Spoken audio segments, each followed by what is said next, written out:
Paalis na ako and ready ng everything. Ito na ako ngayon sa Cebu. Dito pa pala ako sa Mactan na. Balik na naman ako dito sa Pier 3. Baguhan ko dito, napaka-hassle. Para din palang airport talaga dito. May ganyan-ganyan din. Wala na yung mga tao. Wala na. Dito na tayo sa Boholo. Dito pala yung sinestehan namin. Good morning.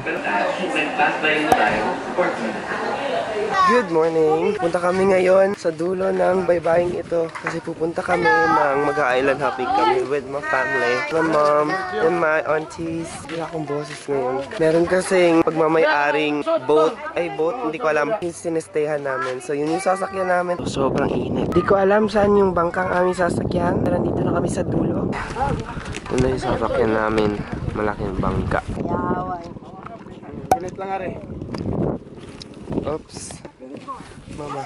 Nakakatakot. Ayoko tanggalin yung camera sa leg ko. Dito ka na lang, bahala ka dyan. May naliligo dun, oh. Mga bata. Hello! Malapit na kami. Sobrang rapid na. Bumili ako ng halo-halo. 10 pesos lang. Ang mura pero ang dami niyang sangkap. Nandito kami ngayon sa Hambungan Island. Ang Ginet. Dito lang ako. Nagtatambay. Nandun sila sa may baybayin. Tinitingnan nila yung mga hinuhuling alimango. And I don't want to be there. Bahala ka dyan. Dito lang ako. Enjoy my halo-halo na tag 10 pesos lang. Iitim na naman ako.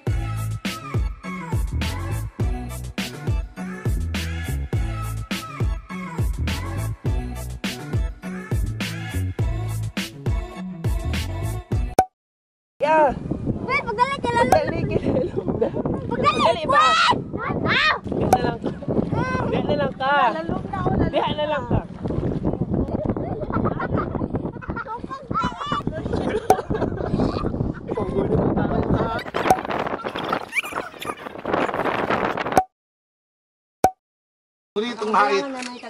Lunch after all the struggle.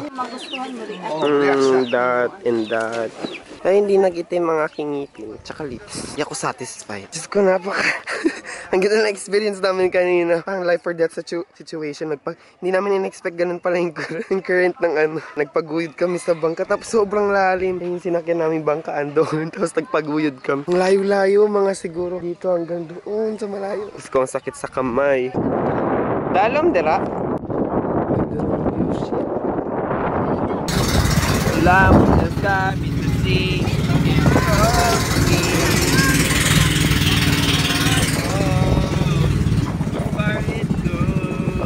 Nakakapagod. Marami pa sana kami pupuntahang island. Kaso nakakapagod na daw. Kaya uwi na kami. Ang lakas ng wave ngayon. Ang lakas ng wave. Diyos ko, nakakatakot. Layo-layo pa ng amin. What's up guys? So pupunta tayo ngayon. Hindi ko alam saan ako pupunta. Ako lang mag-isa. Sumakay ako ng van kanina. Galit na galit yung pamilya ko saan ako pupunta. Sabi ko sa kanila pupunta ako ng Tagbilaran or Chocolate Hills. Kasi hindi na ako pwede sa Chocolate Hills kasi hapon na. Mawawala yung araw. Kaya sabi ko pupunta na lang ako ng Tagbilaran. Bibili ng ticket. I don't. Kaso may problema sa pagbabiyahe kung pupunta ako ng Tagbilaran pauwi. Kaya bigla ko naisip pupunta na lang ako ng Cebu ngayon. Ewan kung makikipag-meet ako with friends. I don't know. Enjoy ko na lang.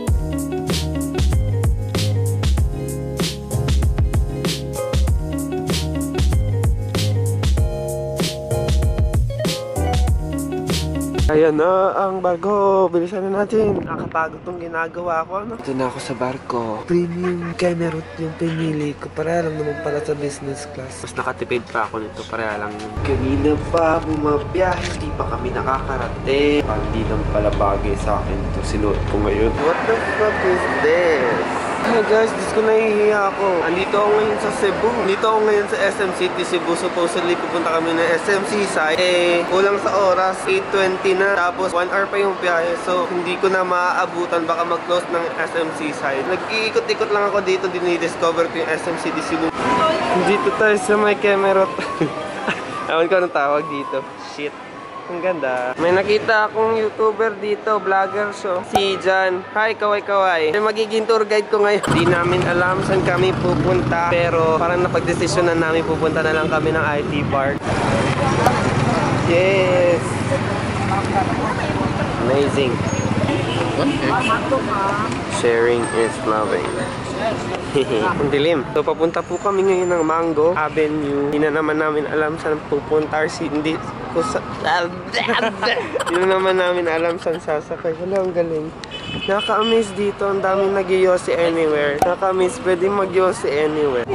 Dito kami ngayon sa Mango Square. Oh my God na. Nagiging ignorante ako dito. Ang daming mga floral shirts na mga uso ngayon na trending Kempet. Tapos, ayan, ang daming nag-yosi anywhere. Nakakapanibago. Ang bongga ng daanan nila. Oh, may pailaw. Tapos yung building may pailaw din.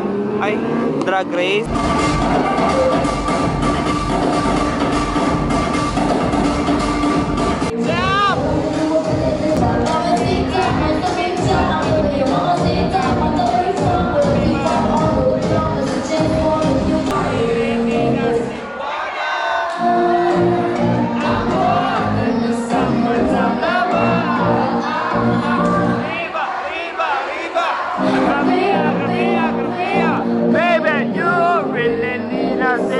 Ang daming Koreano, ang daming Amerikano.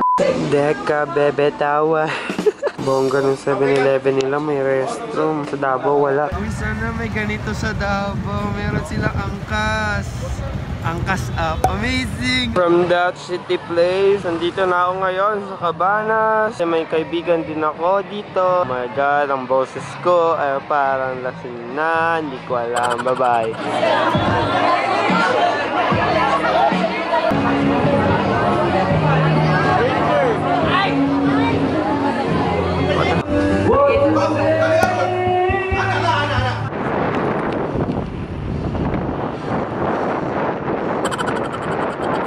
Tomorrow.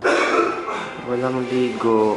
Dito ako ngayon. Customer lounge. Sama ng itsura ko. Maraming salamat po sa nagpatulog na friend ko. Dito ako ngayon sa Ayala. Di ko alam saan pupunta. Ako'y nagugutom at nauuhaw ng sobra. Char. Para ako nagtula. Nag-book na ako na ferry ticket papunta ng Bohol. So alauna pa yung biyahe. Ang tagal pa. Papagupit muna ako dito. Boarding na naman. Sashamay muna ako dito.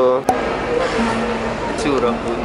Ay, ito na itsura ko pagkatapos ko magpagupit kanina. Hintay na lang namin yung barko namin. So this time ito yung sasakyan namin ngayon. Sinasakyan ko yung fast cut nandun sa kabila. Pero ito yung sasakyan ko ngayon para maiba. Tsaka 1 hour lang daw to. Mahal lang siya ng konti.